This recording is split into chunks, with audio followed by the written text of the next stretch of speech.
Зовуть мяне Петралай Паліна. Я вучуся ў 10 класе Зашырскай сярэдняй школе. Прымаю ўдзел у 5-м рэспубліканскім фестывалі, конкурсе праектаў «Нашчадкі бацькаўшчыны». Номінацыя «Рукатворныя помнікі народнага мастацтва маёй краіны».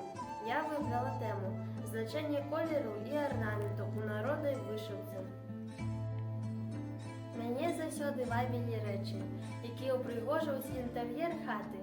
Я вырашыла даведацца, хто ж у наш час займаецца вышыўкай, але ў той жа час мне стала цікава даведацца ў гісторыі вышыўкі, якія элементы сустракаюцца ў народнай вышыўцы і што яны значаць. Цяжка адвесці вочы ад расшытых ручнікоў, якіх у той час ужо не сустрэлася у паўсяднёвым жыцці. Хіба што толькі ў куфэрках бабуль і ў музеях з ручнікамі звязана шмат традыцый і абрадаў. Без ручнікоў у старыя часы не абходзіліся ні адно свята. Але не толькі ў мінулым цанілі рэчы, зробленыя сваімі рукамі. У наш час яны таксама вельмі актуальны, хаця рэдка хто займаецца зараз вышыўкай. Аб'ект даследавання. Колер і арнамент у народных вышыўках. Мэта – аналіз значення колеру і арнаменту ў народнай вышыўцы. Для дасягнення мэты мною паставлены наступныя задачы. Выявіць найбольш часта сустракаемыя ўзоры на вышыўках ручнікоў. Пазнаёміцца з асаблівасцямі ўпрыгожвання ручніка. Прааналізаваць традыцыі народа, звязаныя з ручніком. Паказаць сувязь узораў з асаблівасцямі культурна-гаспадарчай дзейнасці жыхароў вёсак. Пазнаёміцца з народнымі умельцамі бліжэйшых вёсак і выявіць значэнне вышыўкі. Пасля правядзення даследчай работы можна зрабіць вывад, што матывы народнага арнаменту, які выкарыстоўваюцца ў вышыўцы ручнікоў, гэта своеасаблівы пласт мастацкай памяці народа.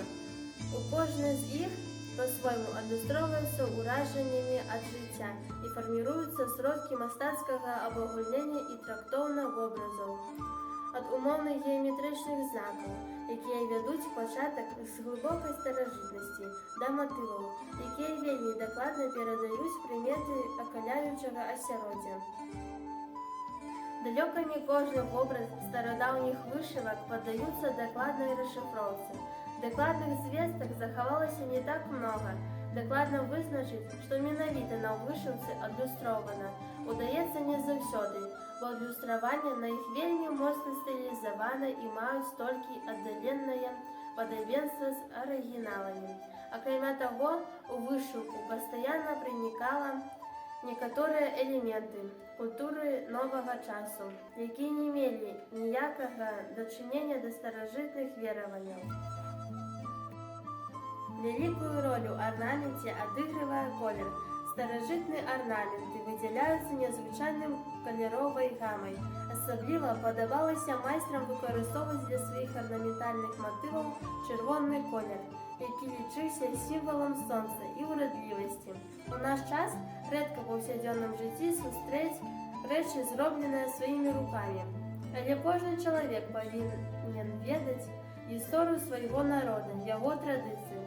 У ходзе працы над праектам мне дапамагалі майстрыхі аграгарадка Старая Высокая, Яцукна Тамара Михайловна і Рудніцкая Марыя Романовна.